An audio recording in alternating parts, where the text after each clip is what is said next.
Shalom jemaat GBI Shema. Sebelum kita mulai ibadah kita, mari kita bersatu berdoa. Bapa dalam surga yang kami sembah, yang nama Yesus, kami bersyukur Tuhan atas berkat-Mu Tuhan. Kiranya Tuhan kami datang lagi Tuhan ke dalam hadirat-Mu Tuhan, mau menyembah-Mu, mau meninggikan nama-Mu Tuhan. Kiranya Engkau sertai setiap kami Tuhan, berkati ibadah kami Tuhan dari awal hingga akhir Tuhan. Agar kiranya Tuhan Roh Kudus-Mu yang membantu kami Tuhan, memulihkan, menyembuhkan, dan juga memberikan kami ya Tuhan jalan Tuhan yang sesuai dengan apa yang Kau hendaki dalam hidup kami Tuhan. Terima kasih Tuhan. Kami serahkan semuanya ke dalam tangan-Mu hanya dan nama Yesus kami bersyukur. Amin.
Bapa, dalam nama Tuhan Yesus Kristus, kami mengucap syukur Tuhan pagi ini.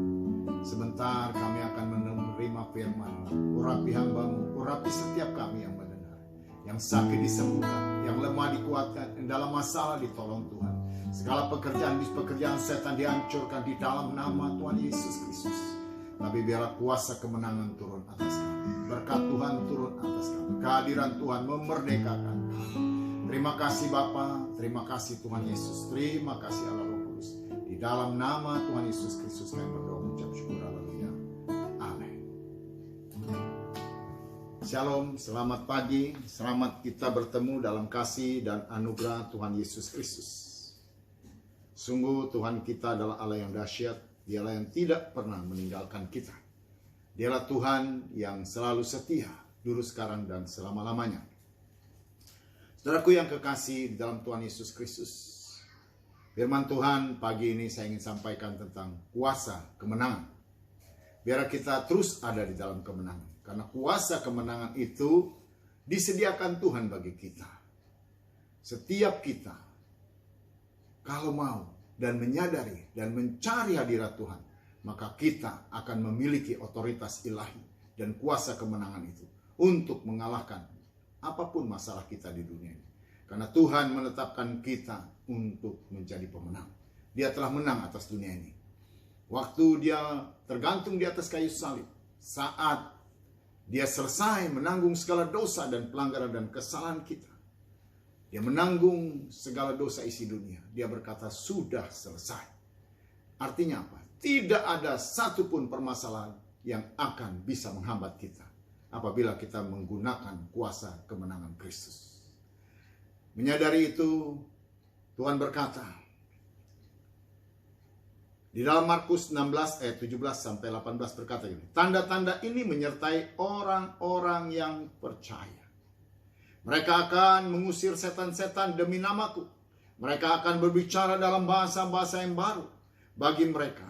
Mereka akan memegang ular, dan sekalipun mereka minum racun maut, mereka tidak akan mendapat celaka. Mereka akan meletakkan tangannya atas orang sakit, dan orang itu akan sembuh. Saudara yang kekasih dalam Tuhan Yesus Kristus, tanda ini menyertai orang percaya. Adakah kita sungguh-sungguh percaya? Percaya yang pertama harus kita imani supaya kita menang. Karena di dalam Yohanes pasal 1, Yohanes 1 pasal 4 ayat yang keempat, Yohanes 1 pasal 5 ayat yang keempat berkata begini. Dua-dua ayat itu adalah dua-dua pasal kemenangan.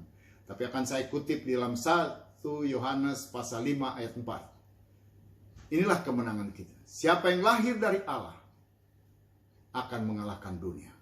Inilah kemenangan yang mengalahkan dunia. Iman kita. Iman tentang apa? Kita telah dilahirkan kembali. Bukan dengan benih yang fana, tapi dengan benih yang ilahi. Darah Yesus yang telah menebus kita, menyucikan kita, menguduskan kita, menjadikan kita milik kerajaan Allah. Oleh karena itulah tanda-tanda ini menyertai orang-orang yang telah ditebus oleh Kristus. Tanda-tanda ini menyertai orang-orang yang percaya kepada Tuhan Yesus Kristus. Ya, kita adalah orang-orang yang percaya kepada Tuhan Yesus Kristus. Kita adalah murid-murid Kristus. Dikatakan di dalam Lukas pasal 10 ayat 19. Sesungguhnya aku telah memberi kuasa kepada kamu untuk menginjak ular dan kalajengking dan menahan kekuatan musuh. Sehingga tidak ada satupun yang dapat membahayakan kamu. Saudaraku, tanggal 19 Desember, saya terkena COVID. Waktu itu keadaan saya sudah sangat memprihatinkan. Saya berkata kepada anak saya, Rizkia, papi sudah nggak kuat ini. Harus cari rumah sakit. Akhirnya saudaraku, besokannya tanggal 20 hari Minggu, kami pergi ke rumah sakit Pluit. Pik, dites benar COVID positif, tapi tidak ada tempat.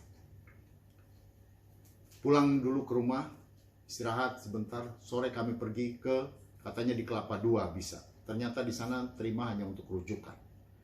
Kami ke Siloam, Karawaci, penuh.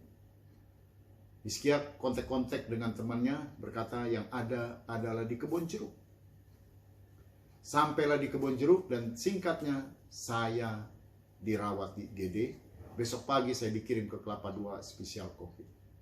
Waktu mau berangkat, Hizkia berkata begini, mungkin Papi akan ada di kamar yang banyak orang, 5 orang atau 6 orang.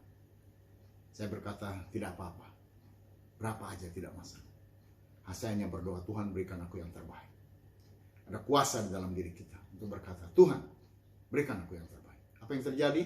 Waktu di Kelapa II saya dapat kamar VIP sendirian, dengan kamar mandi sendiri, semua sendiri, bagus sekali. Dan saya masuk di sana dan saya dirawat. Semalam-malaman saya hanya berdoa, wah itu luar biasa saya rasakan, peperangan luar biasa. Dari pakai yang oksigen begini, menurun terus, saya saturasinya drop. Waktu masuk 80, naik turun, akhirnya dipakein yang besar ini. Kata dokternya, susternya, kalau nanti Bapak turun lagi, terpaksa harus pakai yang ventilator ke ICU. Malam itu tanggal 24, saya berkata, Tuhan, saya ingin malam ini adalah hadiah Natal buat saya. Saya teringat GBI SEMA yang baru dibuka. Saya berkata, Tuhan, saya hanya minta GBI SEMA ini berdiri dan saya bisa mewariskan kepada anak-anak atau anak-anak rohani atau siapapun untuk menjadi satu bagian dari kerajaan Allah. Berikan aku kesempatan membangun ini, ya, menjadikan ini adalah bagian dari kerajaan Allah. Dan saya teringat anak-anak saya juga semua, tinggal Abraham satu masih kuliah. Kalau Hizkia sudah menjadi dokter, Kesia sudah. Saya merasakan berkata begini, secara manusia ada tanggung jawab yang masih belum saya selesaikan. Kenapa? Kedua anak laki-laki saya belum married. Saya minta pada Tuhan biarlah saya menyelesaikan itu. Malam itu saya berdoa, berkumur. Saya menyerahkan ke dalam tangan Tuhan. Saya ingat, inilah kuasa yang diberikan Tuhan. Dia bilang, tanda-tanda yang menyertai orang percaya. Mereka akan mengusir setan. Mereka akan menumpangkan tangan atas orang sakit dan orang sakit sembuh. Saya berdoa, sungguh-sungguh. Saya tumpangkan tangan di atas kepala saya. Dikatakan, aku memberi kuasa kepada kamu untuk menginjak ular dan kalajengking dan menahan kekuatan musuh. Sehingga tidak ada yang dapat membahayakan kamu. Saya berdoa semalam-malaman itu, saya berdoa. Badan sudah tidak karuan. Ini namanya infus, segala macam. Wah, saya sudah nggak tahu. Namanya pengencer darah bolak-balik ditusuk ke perut saya, itu saya sudah nggak tahu lagi. Sampai badan saya sampai tidak lagi, saya mengerti lagi. Tapi malam itu saya mengalami kemenangan. Saya batuk luar biasa. Saya mengalami kemenangan pas tanggal 25. Saya bilang begini sama kepala suster, saya panggil. Sus, saya mau buka ini masker oksigen. Dia terperangah dan berkata begini, Pak, Bapak sadar Pak omongan Bapak? Iya, saya sadar, saya sudah sembuh. Saya mau dites dulu. Dites saturasi saya 98. Ini Bapak kena pakai oksigen. Nah makanya saya bilang minta dilepas. Tapi nggak boleh Pak, Bapak kemarin ngedrop. Ini justru setelah dipakein yang besar ini, maksudnya supaya Bapak stabil. Jangan dibuka dulu Pak. Saya minta dites aja. Buka 2 jam nanti pasang lagi. Kalau memang ngedrop. Oke deh. Dia buka. 2 jam kemudian dicek. 97. Dia bilang gini, masih bagus sih Pak. Ya udah saya lepas aja. Jangan. Nanti habis makan siang kita tes lagi Pak. Oke. Saya kirim WA ke Hizkia. Papi pulang hari ini. Saya yakin banget. Karena saya rasakan jamahan Tuhan luar biasa dalam diri saya. Dan apa yang terjadi? Pas habis makan siang, dia naik menjadi 98. Wah, saya dipanggil dokter paru datang, ini datang semua, dicek-cekin semua. Mereka sepertinya tidak percaya. Tapi Tuhan kita adalah ajaib. Oleh karena itulah, saudaraku, perlu saudara menyadari ada kuasa diberikan kepada kita. Jika dalam firman Tuhan Yakobus 4 ayat 7, karena itu tunduklah kepada Allah dan lawanlah iblis, maka ia akan lari daripada. Amin. Saya mengalami kemenangan mujizat. Natal tahun 2020 adalah hadiah terbesar dalam hidup saya. Saya luput dari maut dan saya mengalami kemenangan. Habis makan siang dites 98. Dan terus dites lagi sore, terus stabil. 97, 98, 97, 98. Dan detak jantung saya juga bagus, semua bagus. Dicek semua bagus. Ada satu dokter paru bilang ini, Bapak sekali lagi kita mau CT scan. supaya yakin bahwa paru-paru Bapak itu, Bapak nggak boleh pulang. Saya udah minta pulang, nggak boleh. Tanggal 26 masih belum, harus di CT scan kan. Saya bilang oke, nggak apa-apa, CT scan silakan. Jangan beri kesempatan kepada iblis, ya. Efesus pasal 4 ayat 27. Jangan beri kesempatan pada iblis. Artinya apa? Jangan goyah hati kita. Jangan tawar hati. Jangan ada kedengkian, kebencian, kesal dan sebagainya. Basuh hatimu dengan darah Yesus. Biarkan segala sesuatu yang Tuhan izinkan terjadi, kita berkata terima kasih Tuhan, beri aku kekuatan. Jangan sampai Kristus di dalam diri kita ternoda oleh karena kesal, oleh karena marah. Sebenarnya saya ada sedikit peluang untuk kesal. Tes semua bagus. Kenapa dokter itu ngotot tidak boleh saya pulang? Itu adalah sesuatu yang buat saya bertanya-tanya. Ya, banyaklah pikiran-pikiran negatif yang membuat kita punya peluang untuk kesal dan marah dan melakukan kata-kata yang tidak pas. Tapi sungguh Tuhan memberikan damai sejahtera kepada saya. Saya berkata begini, Tuhan sudah menyembuhkan. Kalian mau bikin apapun, terserah. Jangan beri kesempatan kepada iblis untuk mengacaukan tahta Tuhan di hati kita. Karena Tuhan bertata di hati kita. Biarkan damai sejahtera Allah yang melampaui segala akal pikiran itu menguasai rohmu, jiwamu, hati dan pikiranmu. Dan kekuatan Allah tidak berubah. Engkau berkata di dalam nama Tuhan Yesus Kristus. Meremukkan kepala ular tua itu. Menghancurkan kuasa pencuri, pembunuh, pembinasa itu. Sakit penyakit dilalukan dalam nama Yesus. Persisnya tanggal 28 saya diizinkan pulang. Karena semua indikasi saya baik. Negatif sudah, semuanya sehat, pulih. Hizkia menjemput saya sore dan kami pulang. Itulah kesaksian yang terjadi dalam hidup saya. Apapun juga penyakit yang melanda saat ini, jangan goyah. Percaya. Kalau belum waktu kita, Tuhan pasti menyembuhkan. Yang kedua, berfungsilah dalam kerajaan Allah. Bergunalah untuk kerajaan Allah dan sesama. Engkau pasti akan terus disertai dan diurapi Tuhan. Ya, saudaraku yang kekasih dalam Tuhan Yesus Kristus, itulah sebabnya kita harus teguh berdiri untuk melawan kuasa gelap. Di dalam Efesus 6 ayat 10 dikatakan, akhirnya hendaklah kamu kuat di dalam Tuhan, di dalam kekuatan kuasa. Jangan kekuatanmu ada pada hartamu. Jangan kekuatanmu ada pada kepintaranmu. Jangan kekuatanmu ada pada fisikmu. Tapi biarlah kekuatanmu hanya Tuhan, kuasa Tuhan yang tidak terbatas itu. Damai sejahtera yang tidak terbatas itu. Yang membuat engkau tetap bisa mengatasi seluruh masalah. Itulah sebabnya kita perlu melawan di dalam nama Tuhan Yesus Kristus. Filipi 2 ayat 9-10 berkata, itulah sebabnya Allah sangat meninggikan Dia dan mengaruniakan kepadanya nama di atas segala nama, supaya dalam nama Yesus bertukuk lutut segala yang ada di langit, yang ada di atas bumi, dan yang ada di bawah bumi.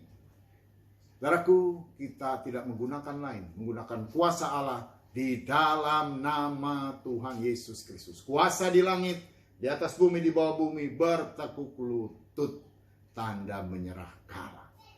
Biarlah kiranya firman Tuhan ini dan kesaksian yang singkat ini memberkati kita semua. Jangan takut, percaya saja. Tuhan Yesus memberkati. Mari kita berdoa. Bapa, di dalam nama Tuhan Yesus Kristus, kami bersyukur Tuhan, kuasa kemenangan telah Kau anugerahkan kepada kami. Kami akan hidup dalam kemenangan. Dunia boleh goncang-ganjing, masalah boleh datang, tapi Tuhan menyertai kami. Bersama Tuhan kami dapat melakukan perkara-perkara besar. Bersama Tuhan kami akan terus menang dari kemenangan sampai kemenangan yang sempurna. Biarlah kiranya kasih karunia Allah turun atas kami. Yang sakit disembuhkan. Setiap saudara yang sakit, angkat tangan kananmu dan katakan, Tuhan tolong saya, sembuhkan saya. Saya adalah milik kepunyaanmu. Darahmu Yesus yang telah menebus saya. Katakan, oleh bilur-bilur Tuhan Yesus saya sembuh. Dan saya akan berdoa bagimu di dalam nama Tuhan Yesus Kristus. Setiap yang mengangkat tangan dijamah Tuhan, sembuh, penyakit keluar dari bait Allah itu di dalam nama Tuhan Yesus Kristus. Terima kesembuhan. Saudara yang punya masalah, berdoa katakan, Tuhan berikan aku jalan keluar. Berikan aku makanan secukupnya. Engkaulah sumber segala-galanya. dipatahkan segala hambatan rintangan yang merintangi berkat Tuhan. Tapi biarlah berkat itu mengalir atas hidup kita dalam nama Tuhan Yesus Kristus. Terima kasih Bapak, kami bersyukur Tuhan buat kebaikan. Kita terus berdoa untuk bangsa dan negara kami. Pulihkan Indonesia. Biar kemenangan terjadi. Luputkan dari segala krisis. Baik itu krisis COVID karena COVID ini. Krisis ekonomi, krisis politik, krisis apapun. Dapat dilewati oleh Indonesia. Berkati Bapak Presiden dan seluruh jajarannya di dalam nama Tuhan Yesus Kristus. Mari kita mengangkat kedua belah tangan kita. Arahkan hati dan pikiran kita kepada Tuhan yang sanggup memberkati kita. Allah menampakkan wajahnya dan menghadapkannya kepada kita, memberikan kita kasih karunia dan damai sejahtera. Memberkati kita, kehidupan kita. Biarlah kiranya turunlah berkat dari Allah Bapa, dari Tuhan Yesus Kristus, dari Allah Roh Kudus. Berkat-berkat ilahi atas setiap kita. Mulai hari ini sampai Maranatha Tuhan datang kembali. Kita terima berkat dari sorga di dalam nama Tuhan Yesus Kristus. Yang percaya katakan amin. Terima kasih, Tuhan Yesus memberkati.